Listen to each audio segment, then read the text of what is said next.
नमस्कार, मैं डॉक्टर राजेश कुमार, सहायक प्रोफेसर हिंदी विभाग, राजकीय स्नातकोत्तर महिला महाविद्यालय रोहतक।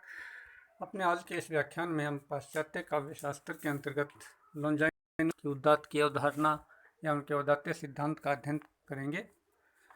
इस व्याख्यान के पश्चात विद्यार्थी लॉन्जाइनस के विषय में जान सकेंगे, पाश्चात्य काव्य शास्त्र में लॉन्जाइनस और उनके महत्व को समझ सकेंगे, लॉन्जाइनस द्वारा प्रतिपादित औदात्य का स्वरूप, उसका आधार, उसके सहायक तथा उसके बाधक तत्वों को जान सकेंगे तथा साथ ही इस सिद्धांत की उपलब्धियां और इसकी सीमाओं से भी अवगत हो सकेंगे।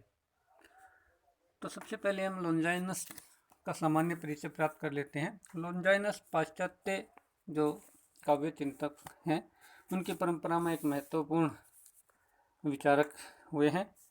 प्लेटो और अरिस्टो के पश्चात तीसरे नंबर के ये महत्वपूर्ण काव्य शास्त्री हैं।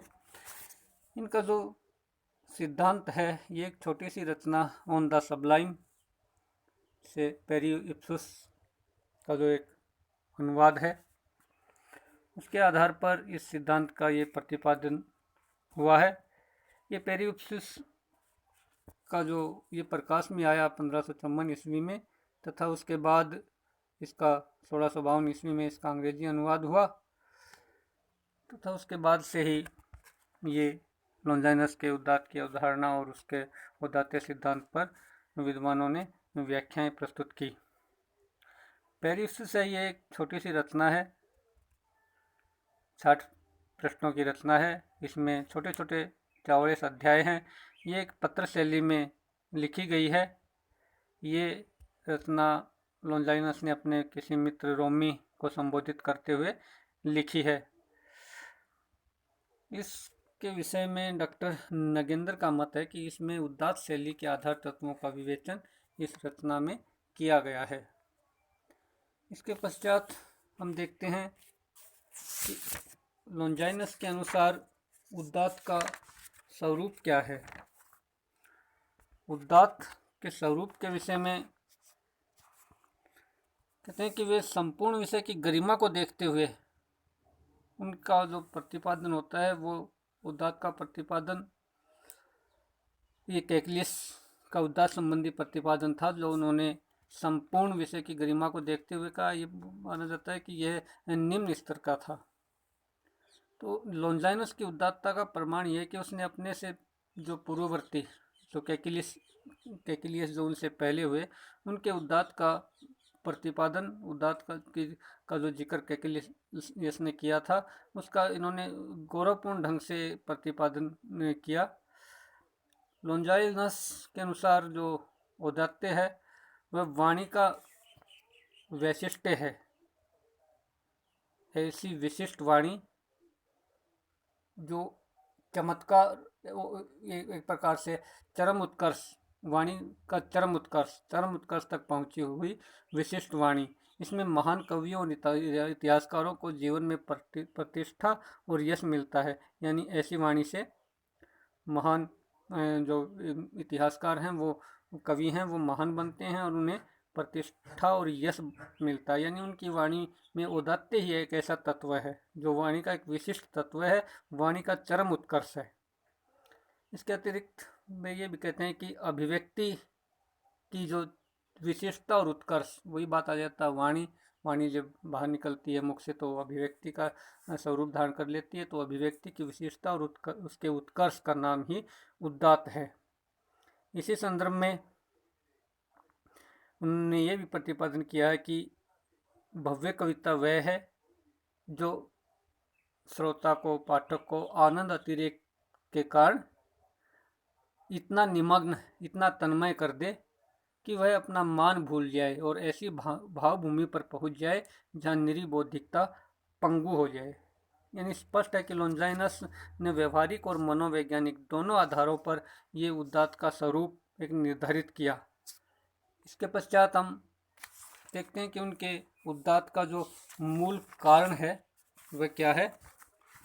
उदात्त किस प्रकार को समाविष्ट होता है या उसका जो स्रोत है वो कहाँ से आता है, उसका मूल कारण तो इसमें लॉन्जाइनस का मानना है कि इसका जो मूल आधार है या जो मूल कारण है वह प्रेरक जो शक्ति है, मूल कारण वह प्रतिभा ही है।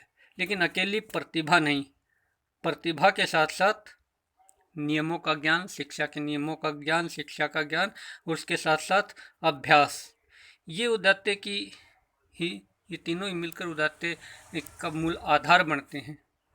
और उदात्ते को बड़ी व्यापक और आधार देते हुए वे कहते हैं कि औदात्य का आधार व्यक्ति के व्यक्तित्व का कोई एक पक्ष नहीं है, उसका एक गुण या उसकी एक प्रवृत्ति नहीं, अपितु उसका संपूर्ण व्यक्तित्व उसके औदात्य में झलकता है।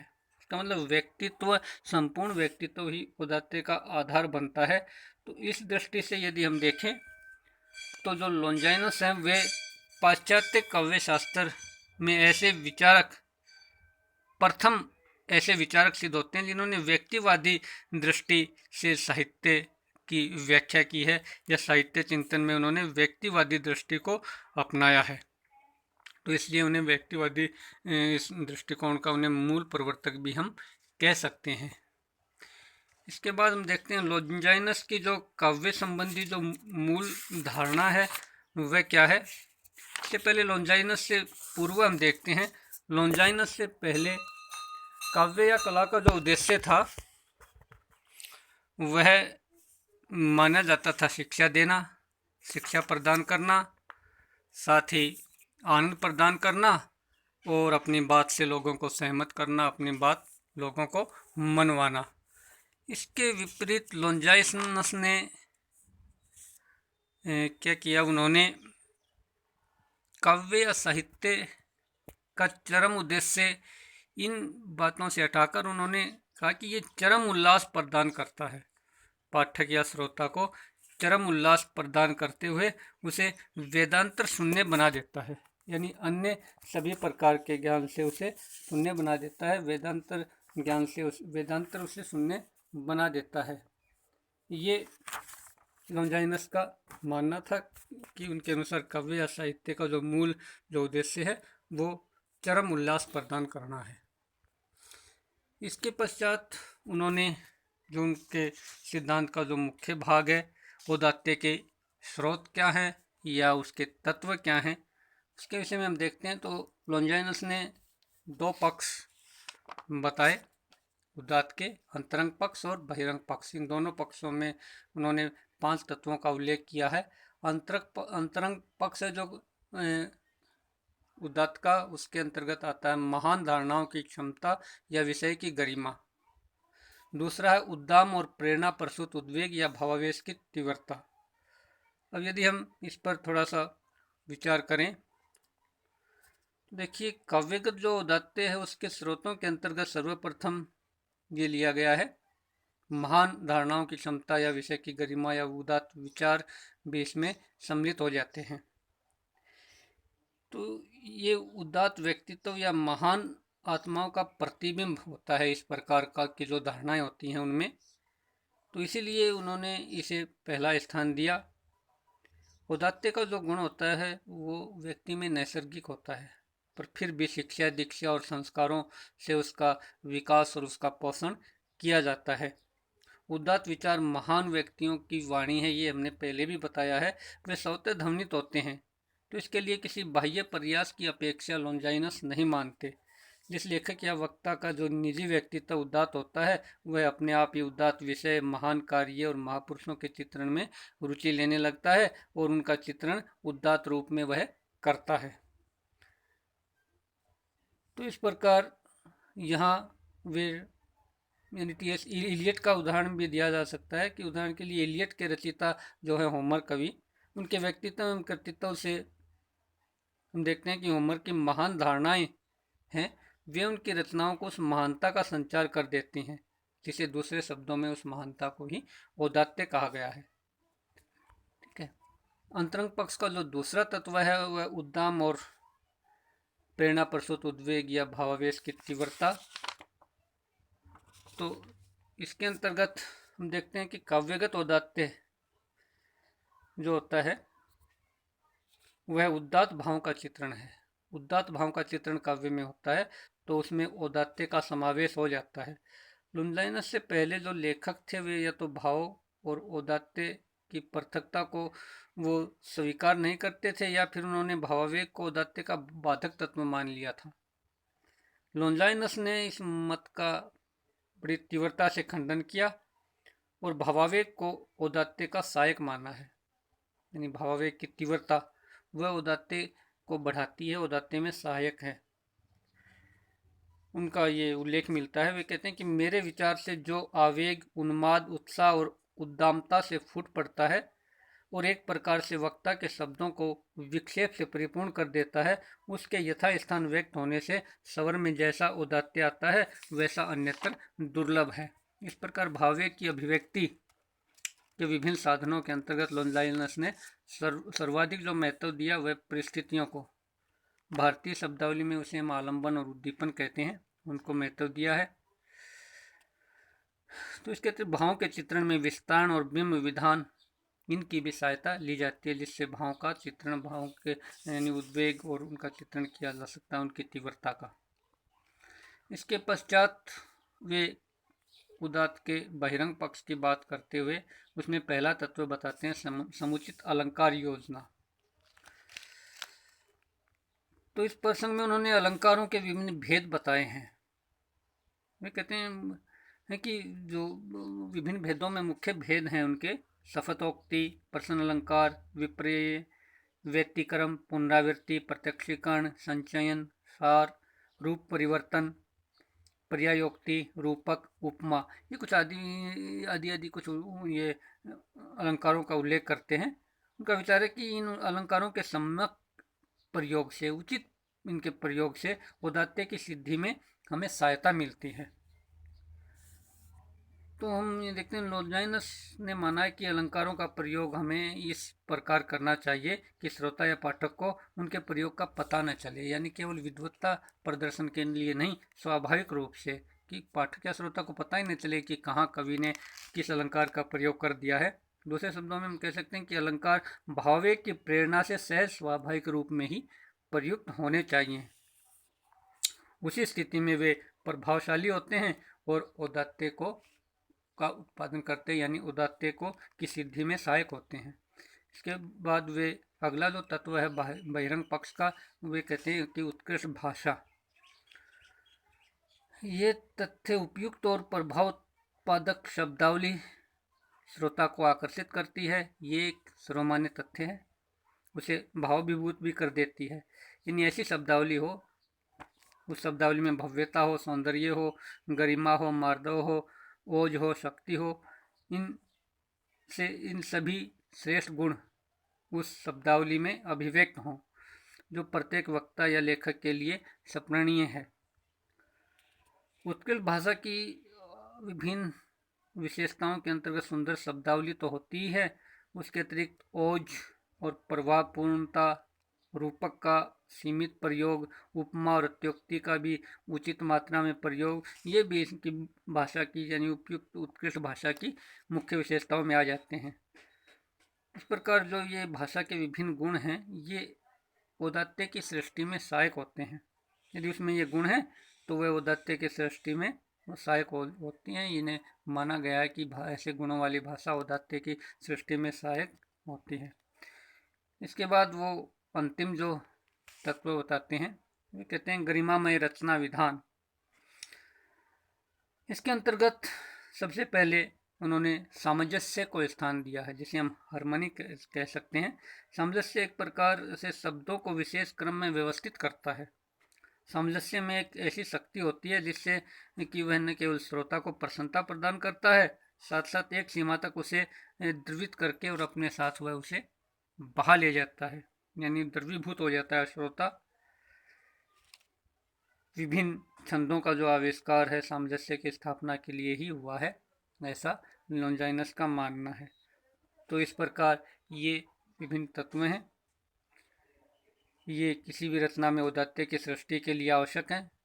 इसमें उदात्त विचार आ जाते हैं, उदात्त भावावेग आ जाते हैं, अच्छी प्रकार से समुचित अलंकार योजना है, उत्कृष्ट भाषा है और उसकी गरिमा में एक रचना विधान है। वस्तुतः ये सब हैं, ये साधन हैं औदात्य की सृष्टि के, औदात्य के उत्पादन के। इनका साध्य है औदात्य, तो इनकी सफलता और महत्ता उसी सीमा तक है कि जहाँ तक वे इस साध्य को सफलतापूर्वक सिद्ध कर सकें। जहाँ तक ये औदात्य को की सृष्टि कर सके वहीं तक इनकी सफलता हम मानते हैं। इसके बाद लोंजाइनस ने औदात्य में बाधक तत्वों का भी उल्लेख किया, जिन्हें हम दोष भी कह सकते हैं। इसके अंतर्गत वे कहते हैं कि भाषा की अव्यवस्था और प्रवाह शून्यता, विषय से अधिक लय को प्रमुखता देना, या कोई बात है उक्ति है उसको बहुत अधिक संक्षिप्त कर देना, वह भी बाधक है उदात्त में। अस्पष्ट उक्ति या स्पष्ट बात, आडंबरपूर्ण शैली यानी दिखावा हो अधिक, उसमें पांडित्य प्रदर्शन हो ऐसी शैली, अनुचित विचार रचना में होना, अभिव्यक्ति की शुद्धता यानी एक निम्न कोटि की अभिव्यक्ति, ग्राम्य पदों का प्रयोग, जिन्हें एक प्रकार से कहते हैं कि विद्वान जिन पदों के प्रयोग से बचते हैं, यानी जिनमें ग्राम्य तो दोष होता है, ऐसे पदों के का प्रयोग भी औदात्य में बाधक होता है। इसके साथ ही कर्णकटु भाषा, जिसे कोई सुनना ही पसंद न करे तो अपने आप ही औदात्य के लिए वो बाधक हो जाएगी, और विषय अनुरूप शब्दावली का प्रयोग न करना, उसका अभाव।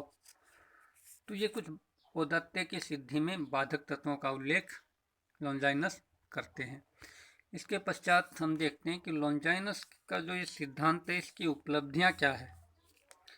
तो पाश्चात्य जो काव्य परंपरा है उसमें कवि व्यक्तित्व को, व्यक्तिवादी दृष्टिकोण के कारण कवि व्यक्तित्व को महत्व देने वाले लोंजाइनस पहले आलोचक, पहले विचारक हैं, जैसा हमने पहले ही उल्लेख किया था।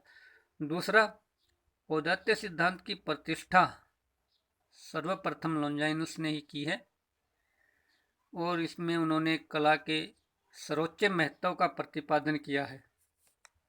कला के दो तत्व हम मुख्य रूप से कह सकते हैं कि सौंदर्य और औदात्य, इन्हें सर्वोच्च स्थान प्रदान किया।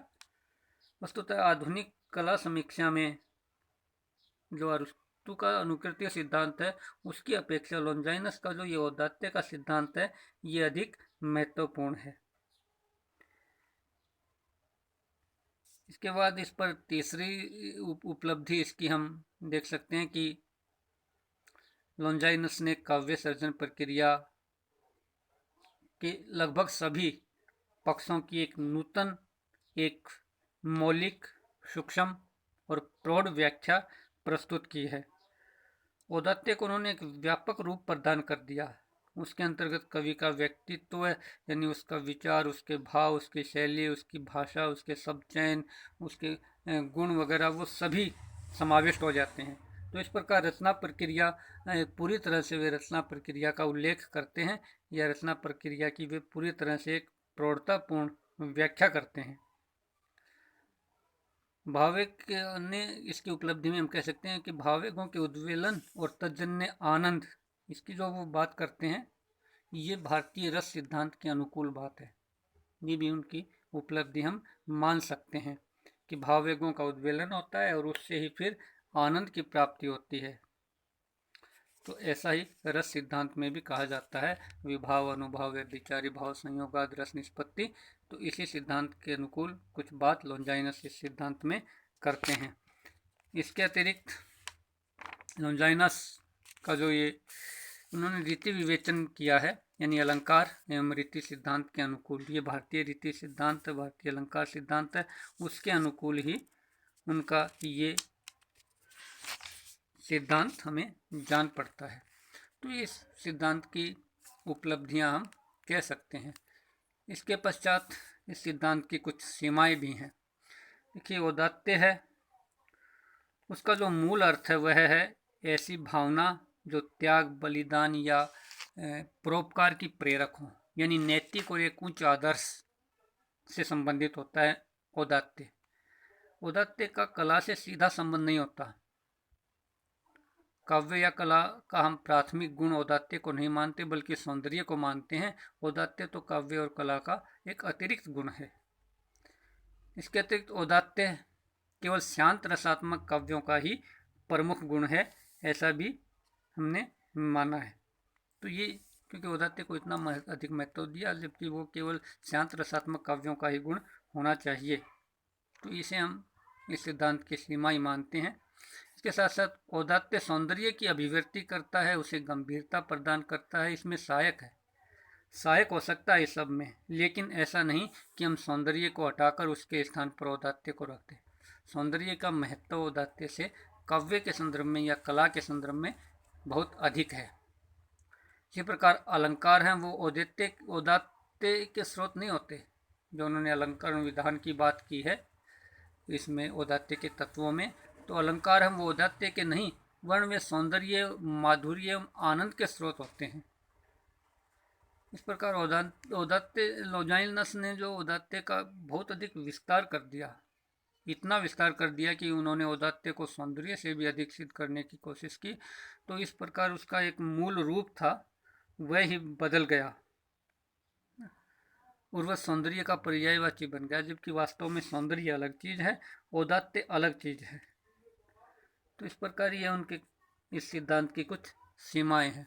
इसके पश्चात हम निष्कर्ष रूप में कह सकते हैं कि लॉन्जाइनस ने जो अपनी रचना पेरिप्सुस ऑन द समलाइन में जो उदात्त की जो विस्तृत और सारगर्भित व्याख्या प्रस्तुत की है, उसे उसका इतना व्यापक रूप और इतनी व्यापक जो व्याख्या है वो हमें लगता है कि आरोपित है, वह हमें उपयुक्त नहीं लगती, क्योंकि औदात्य को हम स्वीकार कर सकते हैं काव्य की महानता के आधार पर। औदात्य किसी काव्य को महान बनाता है, ये हम स्वीकार कर सकते हैं। तो कला और काव्य का मूल गुण हम औदात्य को नहीं स्वीकार करते। मूल गुण तो उसका सौंदर्य ही है, सुंदर काव्य ही वास्तव में काव्य होता है। औदात्य या उसकी महानता की बात तो फिर बाद में आती है ना, औदात्य से वह महान बन जाता है।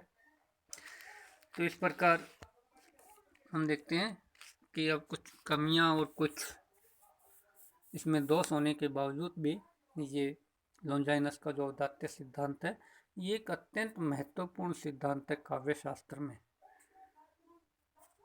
इस व्याख्यान के लिए हमने कुछ पुस्तकों की सहायता ली है, उनका उल्लेख भी हम कर देते हैं। इसमें साहित्यिक निबंध जिसके लेखक डॉक्टर गणपति चंद्र गुप्त हैं, काव्य शास्त्र जिसके लेखक डॉक्टर भगीरथ मिश्र हैं, और इसके साथ साथ महर्षिधर विश्वविद्यालय के दूरस्थ शिक्षा निदेशालय से प्रकाशित छात्रों के लिए नोट्स हैं, काव्य शास्त्र और साहित्य लोचन नाम से। अपने इस व्याख्यान को